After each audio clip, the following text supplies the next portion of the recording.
It was a meeting that brought together 70 members of parliament from the Mt.Kenya region to discuss the region's political and development issues. We know that Mt.Kenya region contributes over 60% of our country's GDP, yet only 20% comes back to its people. After the 2017 general election, the Mt.Kenya region expected a lot from President Kenyatta's administration.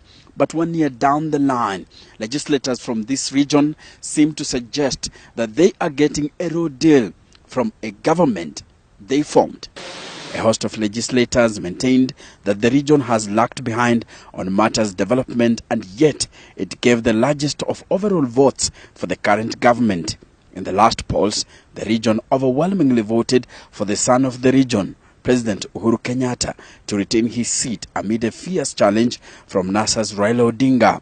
But leaders now say the president is focusing more on other regions when it comes to development, neglecting the Mt.Kenya region. Mt.Kenya region must claim its rightful share of development in the country within the remaining 4 years of this current administration.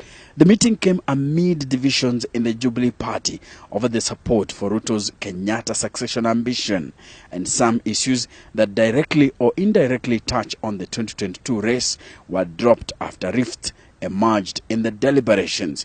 On Sunday, Murang'a Senator Irungu Kang'ata had indicated that the meeting will discuss Uhuru's future after the 2022 elections, some claiming the MPs will discuss a constitutional change that will create a position for Uhuru.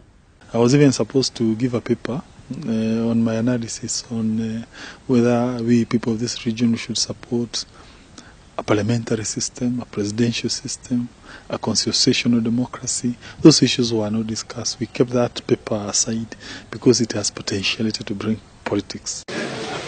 But the debate will center on the 2019 census, an exercise that determines the country's population per county, constituency, and even ward levels. The exercise, usually undertaken after every 10 years, has a bearing on elections, boundaries, delimitation, and distribution of resources.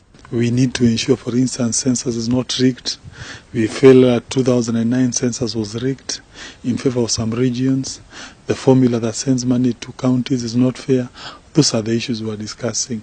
The delimitation of boundaries was not fair.